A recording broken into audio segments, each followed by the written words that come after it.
I don't know about you, but I cannot wait until the Spirit of Troy plays Tusk at a football game with assistant coach Chad Savage holding the sword, leading the band.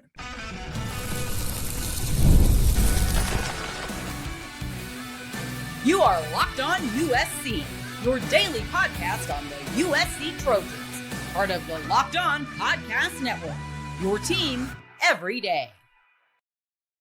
Fight on, everyone. I'm your host, Mark Hulkin, and thank you for making Locked On USC part of the Locked On Network your first listen every single day. Whether you're watching the show on YouTube, you can pick your platform, you can find this podcast, and you can always rely on it being free, and you can always count on me appreciating your support. Super Bowl 59 is here, and there's no better way to make every play more exciting than with FanDuel Sportsbook. New customers can bet just $5, and you can win.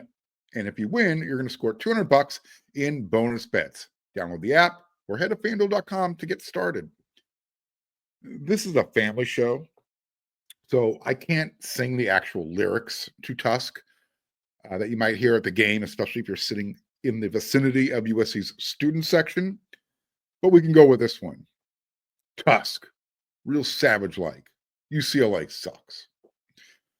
It's been nearly a month since USC hired Chad Savage to be their new inside wide receiver / tight end coach. Let me remind everybody, he was the first assistant coach hired after Zach Hansen replaced Josh Henson.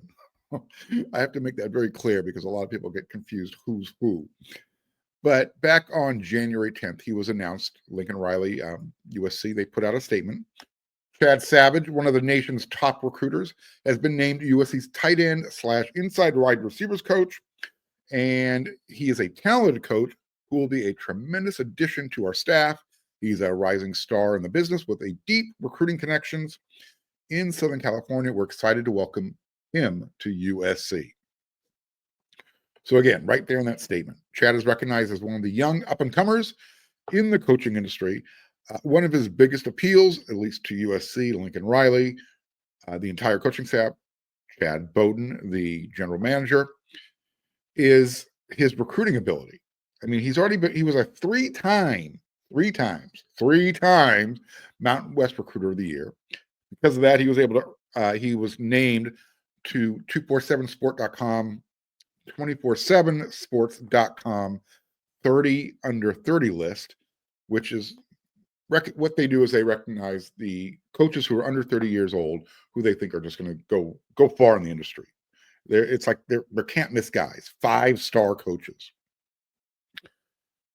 Now, with all that said, all that buildup, I got to remind everybody that Chad does have a skeleton in his closet. Yeah, his uncle John, he's a baseball coach over at UCLA.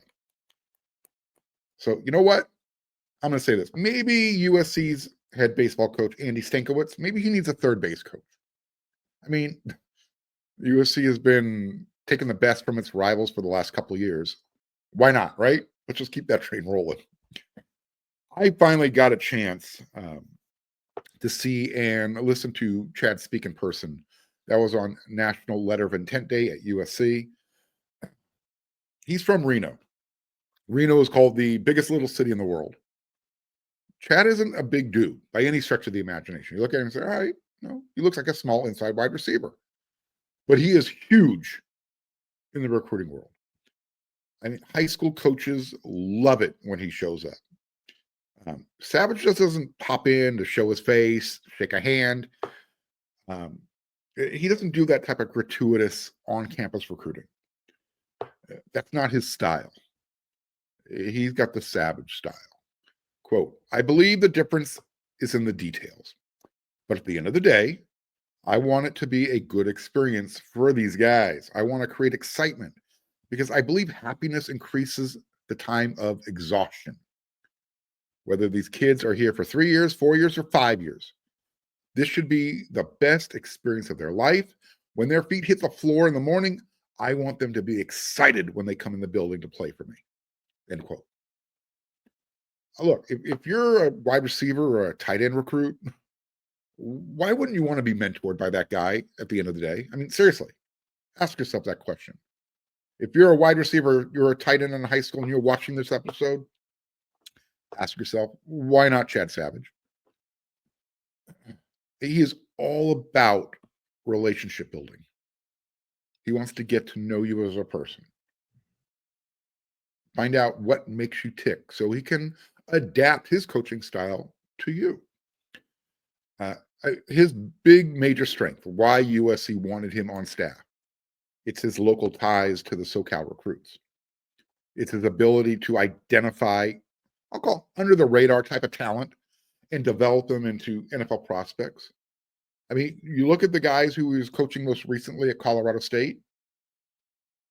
A lot of people didn't know about those two wide receivers, but now they're going to be playing in the NFL. He was able to find that type of talent, develop them in college, help them out. But he's not just going to be identifying wide receivers for USC. His connections will also open up maybe he'll be able to help open up that modern day pipeline again. And not just modern day. California recruiting is loaded in 2026. I've heard people refer to California as having the most talent they've ever seen in the last 20 years. And when you think about how much talent is in California over the past 20 years, that's a big statement to make. USC can actually win a national championship with a roster built on kids from Southern California and California in general, West Coast. And now they actually have a staff that's going to hit California hard. Chad Savage is probably going to be the lead guy. Again, not just wide receivers, not just tight ends. He's going to develop those relationships with whomever, whatever position they play. So they're going to be able to take advantage of that opportunity. If I'm Lincoln Riley, if I'm Chad Bowden, I'm going to find a way to find him a satellite office with a cot, TV, computer, somewhere down near modern day. Make sure he gets that program re-energized, excited about sending players to USC again. But again, it's not just modern day. It's Southern California in general. Modern day, Mission Viejo, St. John Bosco, Servite, Milliken, Long Beach Poly, Sarah, J. Sarah. I mean, there are so many programs to list off that produce talent. Centennial in the Inland Empire. I mean, you can go down there to Temecula with Coach Raymer's program, home of Justin Diedick. There's so much. You got San Diego. I don't think people really truly understand how big California is and how much talent is in Southern California alone. That's the big key. That's the reason you went out and said, hey, you know what, Chad? I need you back here in California. I need you on my staff. You just say, hey, go be a savage. Get out there. Go recruit. Go make USC the place to be again. And it's going to be a team effort. It's not just going to be him. Not putting all the weight on his shoulders. But he's going to be one of those lead guys. When you hear recruits talk about why they want to come to USC or why they're committed to USC, you're going to hear his name come up a lot. And when I watched him, I listened to him speak the other day at USC, I was impressed. He comes across very serious, kind of cerebral, but it's a comforting thing. It's not like you feel like you're dumb listening to him. He makes you'll feel like you are appreciated, I guess is the best way to put it. So I'm excited about this hire. I didn't really know a whole lot about him prior to his name coming up, but the more research I did, the more people I spoke to, other high school coaches, they're all like, yeah, Mark, he's the dude. Get to know him. So that's my plan. I plan to get to know Coach Chad Savage as much as possible. And hopefully, be able to bring you some insights into how he does things. I'm going to put the request in, see if I can get him on the show. We'll see how that goes. I'm going to give him a little time to kind of settle in, though. He's got more important things to do after, only being part of the program for less than a month. All right. This whole episode is going to kind of focus on recruiting. And the next segment, I'm going to talk about at least 5 recruits from California that USC cannot let go anywhere else but to their campus to be committed to USC. I'm going to give you 5 names. That's coming up next. The game is almost here, and there's no better way to make it even more exciting than with PrizePicks, the best place for daily fantasy sports. With over 10 million members and billions in winnings awarded, PrizePicks makes it fun and simple to get in on the action. Here's how it works. You pick more or less on at least 2 player projections, and if you're right, you can win up to 1,000 times your cash. And check this out. Yeah, this is really cool. PrizePicks even has a free pick for the big game where Patrick Mahomes only needs to throw 1 yard to win. If you pair that up with 1 more correct pick, you're cashing out. I'm going to go with Jalen Hurts with more on the passing yards, and Mahomes will be sacked less than 2 times. Here's what I love most about PrizePicks. Safe withdrawals. When you win, your cash is in your account in as little as 15 minutes. I mean, how cool is that? And don't forget to check out the promos tab. That way you can tail any of the super sweet Millie winners big game lineups. If you tail a lineup that goes 3 for 3, you can get a split of 1 million in promo funds. Download the app today. Use the code LOCKEDONCollege, and you can instantly get $50 after you play your first $5 lineup. That code is LOCKEDONCollege for $50 instantly after you play your first $5 lineup. PrizePicks. Run your game.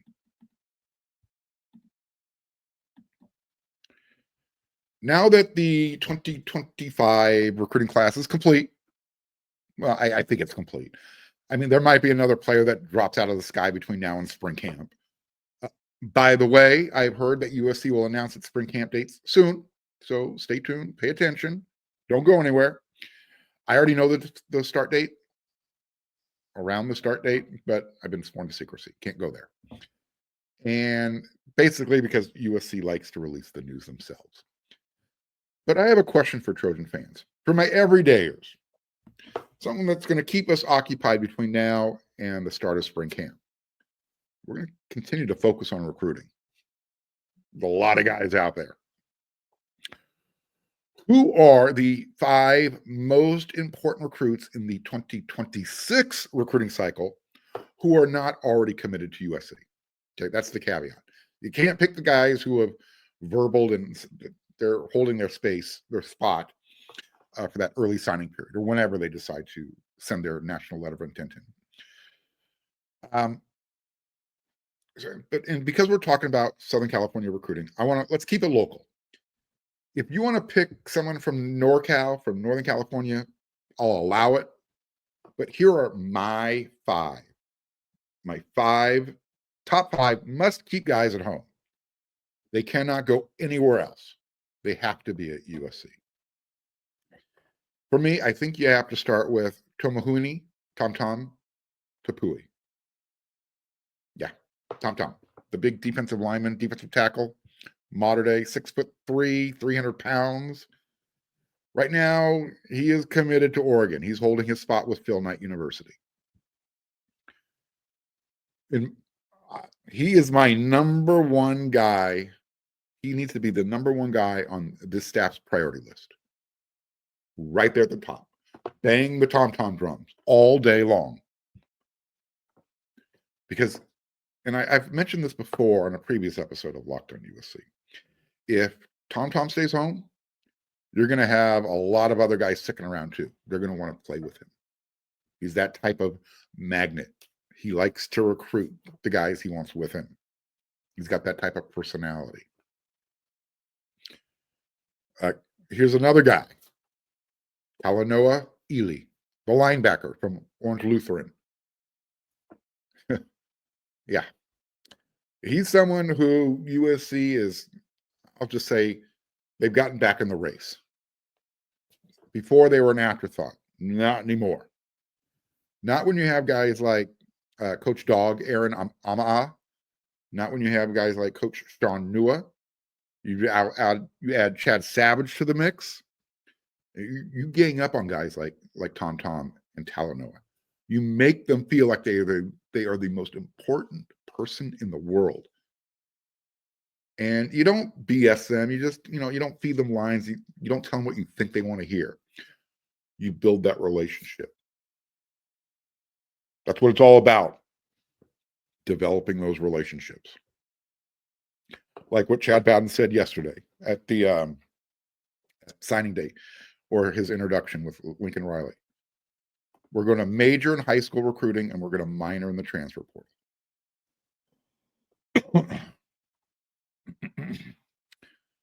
Let me ask you about this. Can anybody remember the last California running back that Lincoln Riley successfully recruited to USC? And does Rayleigh Brown count? So since it's been a while, let's make sure that Deshaun Rideau from Oaks Christian, let's make sure he commits to USC. I think he's getting close. I know Sean Alston, the 4-star running back from the state of Ohio, is already in the class committed, but USC needs to. And I do not want to see Rideau running around in baby blue, running all over USC. Can't see that. I do not want that part of my future. Neither do you. Neither does USC. Here's another one. I think it's time to make Mission Viejo special again. Vance Spafford is committed to Georgia, wide receiver. He's an inside type of wide receiver. This is where Chad Savage can say, dude, why are you going to Georgia?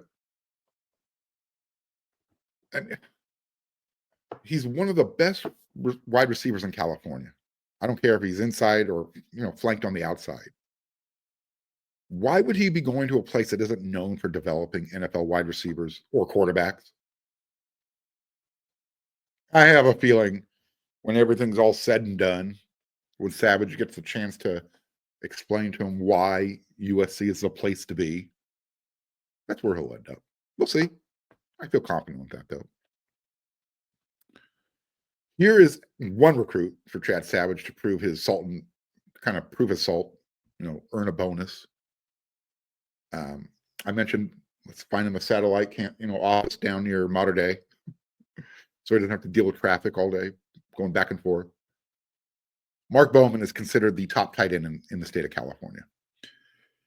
This is a young man who cannot end up at Georgia or Oregon or anywhere else for that matter. I'll say it again. California is loaded. So I just gave you 5 guys. And I barely scratched the surface. I mean, again, hit me up in the comments section. I'm going to give you some hints, give you some names you might be thinking of. What about Samuel Utu, the interior offensive lineman from Olu? What about Edge Samate Katuanga from J. Sarah, San Juan Capistrano? You've got cornerback Davon Benjamin. He's Rideau's teammate up there at Oaks Christian. Oh, cannot forget about 5-star athlete Brandon Arrington down there in San Diego.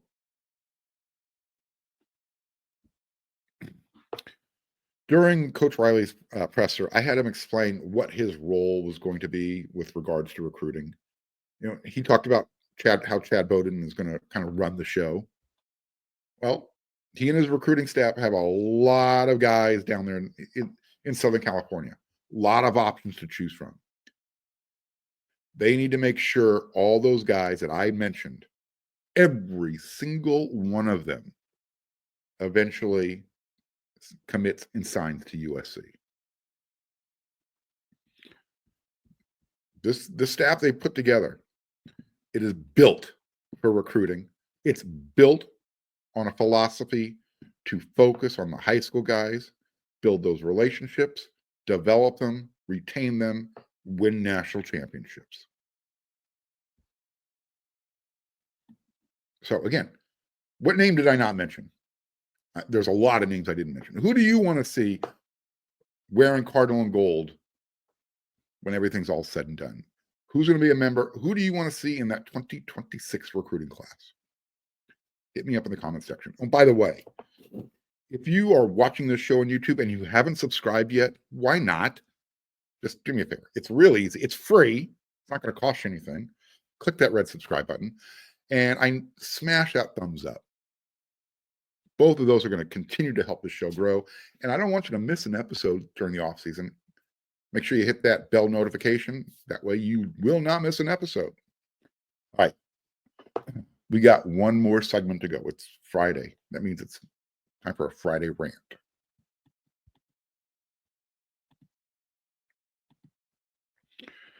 Super Bowl 59 is here. One game, two teams, endless possibilities, and there's no better way to make every play more exciting than with FanDuel Sportsbook. Whether it's predicting the first touchdown, calling the MVP, or even betting on the coin toss, FanDuel makes it easy to get in on the action. With live betting all game long, you can adjust your bets as the game unfolds and feel the thrill from kickoff to the final whistle. The live betting feature lets you stay involved no matter what happens on the field, and the app is super easy to navigate. Plus, knowing that you can place a $5 bet and potentially win $200 in bonus bets for the Super Bowl, that's icing on the cake, right? Download the app or head to FanDuel.com to get started. Just bet $5, and if you win, you'll score $200 in bonus bets. That's FanDuel.com. Bet with FanDuel, an official partner of Super Bowl 59.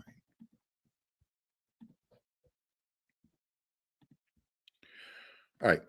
How many of you, like me, missed the whole vibe of February's National Letter of Intent Signing Day? Today, February signing day is it's outdated. It's gone. It's like gone the way of the dodo bird. You'll find it in the trash heap with those flip phones that we used to love. You know what else is outdated? The term student athlete. This year's signing day came and went as quietly as a church mouse. Literally, you had no idea it happened. If you missed yesterday's episode of Locked on USC, I talked about it. Lincoln Riley spoke for 26 minutes. That's how long he was up there on the stage. He was introducing the new coaching staff that was hired, the new front office personnel. And within those 26 minutes that he was on the stage, 2 minutes, were spent talking about Jaden Ramos and AJ Tuatele and the rest of the 2025 recruiting class. In fact, didn't even really talk about the rest. It was like, oh, by the way, don't forget, we got commitments today from edge rusher from Houston, Texas, Jaden Ramos, and linebacker AJ Tuatele, who was rising really fast in the rankings. And guess what? When it was time for the media to do the Q&A, no one even brought it up. No one talked about the recruits. No one in the media cared that USC finished with the 15th ranked, nationally ranked class. Again, I understand that the bigger news was the whole front office introduction, the new coaching, the assistant coaching additions. But my God, the irony of the whole day shouldn't be lost on anyone. It was National Letter of Intent Signing Day. And everyone was more interested in the general manager signing, the new assistant coaches. The current coaching staff and the front office were brought together for their strength, which happens to be focused on recruiting. And we're not even talking about it on National Letter of Intent Day. How weird is that? So again, while the future is bright, I'll tell you what, unless you sign your National Letter of Intent in December, no one is going to care a whole lot. And basically, we're done with our recruiting grade before the new year. We're going to be able to tell you you're going to know if USC or wherever they stack up nationally before January 1st, because that's just kind of the direction of how things are right now. I truly think that the February signing day vibe is gone forever. It's done. Gone is that special day that college football fans used to reserve in February for high school athletes making their commitment on TV. Remember that? Remember those days? It wasn't that long ago. It's been replaced by the early signing period in December. Gone are the hats on the table shell game. Remember when you used to have like 4 or 5 hats, and the recruit would pick up one, now I'll throw it over there. Pick up another one, now I'll throw it over there. Put one on, no, mom, you wear this one. You have no more recruits wearing 5 or 6 different layers of swag, peeling it off. No, it's not this one. No, it's not this one. I miss those well-produced creative video drops. Remember that one that Iman Marshall put out when he committed to USC? It was pretty cool. That fad, it's a thing of the past. I miss those parent reactions when the player has a different plan than the mom or dad that's sitting right next to him. Player picks one team, mom or dad's decked out in another team's colors. Those were some fun instant reactions. And heck, I don't know about you, but I'm old enough to remember having to wait until it was dark outside in Southern California. Night. February signing day. Remember when DeSean Jackson, pulled out all those official Cal Berkeley jerseys from a duffel bag on Prime Ticket? You probably know it as Fox Sports West today. Yeah, that happened. That was a thing. I mean, USC fans, there was a time when USC fans did not know the final result of their recruiting class till 7 o'clock at night on the West Coast. That's how many hours we would put into it. You'd wake up at 6 a.m. because everything gets started earlier on the East Coast. For me, it was like waiting for, those late West Coast players to make a decision to get their 5 minutes on TV or whatever. It was like waiting for those Hawaii football games to start. Remember when they used to kick off live at 11 p.m. Pacific Standard Time? Yeah, that used to happen too. I used to stay up till 2 a.m. watching football. Imagine living on the East Coast and you're waking up at 5:30, and you're seeing the end of the fourth quarter of Hawaii versus Fresno State. Those were fun times. I miss those times. And guess what? You know what? You know you have to blame for, February signing day swirling the drain. And I think it's eventually going to happen in December as well. Guess who you have to blame for this? That's right. Those nerds at the NCAA offices. They made that decision back in 2017. They said, you know what? Let's add a December early signing period for football. And that turned into the window that most of the prospects were using, that they use now. But even now, even that early signing period is starting to take a back seat, to free agency, aka the transfer portal. College football is turned into a 365-day-a-year business. It's so much like the NFL now. It's crazy. I mean, heck, the college football playoff final was played January 20th. Just to kind of put that into perspective, Super Bowl 59 is being played this weekend. It was just a few weeks ago that Ohio State was kicking Notre Dame's butt up and down the field. Look, we just have to face the facts. There's no way to put that genie back in the bottle. Signing day is dead forever. And it won't be long before I'm saying the same thing in December. I'm not sure where to go with that. I love college football. And I hate the direction it's going. I understand the way it's going. I'm changing with it. I'm adapting. Doesn't mean I like it. And one of the things I like the least about the direction of college football, recruits, high school kids thinking that they're professionals. And the reason they feel that way, because they're being treated like professionals. They're negotiating NIL contracts. And they're getting ready to be paid like an employee to go to college, to play football. I'll be back next week. I'll have another 5 episodes of Locked On USC. Don't forget, if you're watching this episode of Locked On USC, I believe this evening, USC men's hoops takes on number 7 ranked Purdue in West Lafayette. Pull off that upset. I promise you, we will have an instant reaction show. All right. Till the next episode, everyone, do not forget, when you're done making Locked On USC your first listen every day, you've got Locked On College Football. You've got all the different Locked On shows.